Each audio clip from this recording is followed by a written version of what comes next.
दोस्तों, अगर कोई ये सोचता है कि बड़ी बड़ी लड़ाइयों को केवल बड़ी सेनाएं या आधुनिकतम युद्ध प्रणालियों के दम पर जीता जा सकता है, तो इस बात को इतिहास के सैकड़ों उदाहरण गलत साबित करते हैं। क्योंकि केवल एक व्यक्ति अगर अपनी आस्था बदल दे तो परिणाम इतना ज्यादा बदल जाते हैं कि उसके बारे में कोई सोच भी नहीं सकता।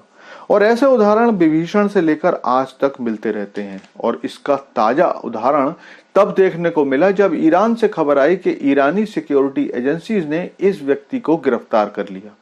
इस खबर के बाद पूरे ईरानी समाज के साथ साथ गल्फ के क्षेत्र में सनसनी फैल गई, क्योंकि ये आदमी कोई छोटा मोटा सैनिक नहीं है, बल्कि ये है ईरान की कुछ आर्मी का मिलिट्री चीफ। और इस पर आरोप लगा है कि ये ईरानी सेना में रहकर इजराइल को सारी जानकारी दे रहा था, जिसके कारण पिछले 2 महीनों में ईरानी सेना के साथ साथ ईरानी प्रॉक्सी ग्रुप्स जैसे हमास, हिजबुल्लाह और कुछ हद तक यमन के हूती विद्रोही भी भयंकर नुकसान उठा चुके हैं।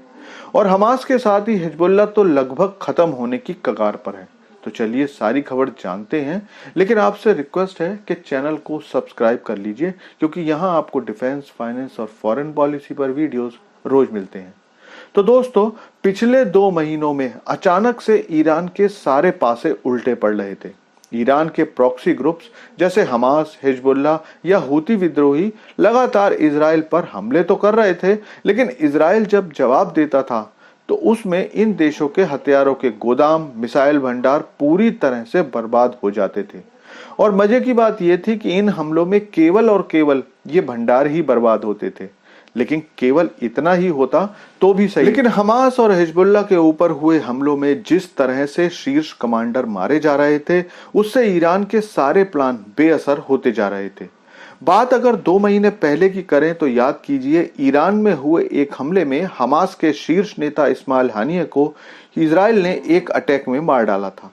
और उसका नुकसान ये हुआ कि हमास का विदेशों से हथियार और मनी कलेक्शन दोनों लगभग ठप हो गए, जिसके बाद आप देख ही रहे हो, हमास का हाल लगभग एक खत्म हो चुके संगठन जैसा हो चुका है। उसके बाद हिजबुल्लाह पर हुआ पेजर अटैक, जिसने हिजबुल्लाह का पूरा मोराल तोड़ दिया और हजारों दूसरी तीसरी श्रेणी के जो नेता थे उसे खत्म कर दिया। उसके बाद हिजबुल्लाह चीफ नसरुल्लाह का मरना ईरान को लगातार ये शक पैदा करने के लिए मजबूर कर रहा था कि हो ना हो ईरानी सेना में ऐसा कोई तो जासूस जरूर है जो इन सारी सूचनाओं को बिल्कुल सटीक तरीके से लीक कर रहा है। और इसके बाद ईरान ने अपनी एक टॉप सीक्रेट टीम बनाकर जांच शुरू की। नसरुल्लाह की मौत के बाद कुद्स फोर्ट के चीफ कमांडर इस्माइल कानी पर शक किया जा रहा था, लेकिन ये शक पूरी तरह से यकीन में बदला नसरुल्लाह के मरने के बाद बने अगले चीफ की मौत के बाद। दरअसल इस्माइल कानी को इन सारे ग्रुप्स के कमांडर और उनकी एक्टिविटी की सटीक जानकारी रहती थी। नसरुल्लाह की मौत के बाद जिस अगले चीफ साफुद्दीन ने हिजबुल्लाह को संभाला, उसकी मौत 2 दिन के अंदर ही हो गई। जांच में पाया गया कि साफुद्दीन की लोकेशन लीक हुई थी और ये ईरान की तरफ से ही की गई थी। बताया जा रहा है कि सैफुद्दीन के साथ कानी को भी उस समय वहां होना था, लेकिन ऐन वक्त पर कानी वहां से निकल आया और इजरायली हमले में सैफुद्दीन मारा गया, जिसके बाद ईरानी एजेंसीज ने कानी को गिरफ्तार कर लिया है। ये कोई पहला मौका नहीं है।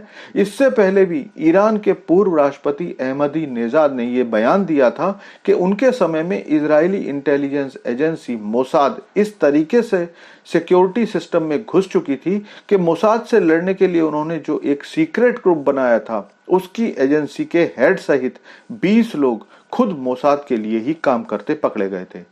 इससे आप अंदाजा लगा सकते हैं कि ईरान के सिस्टम में मोसाद कितनी अंदर तक पैर जमा चुका है।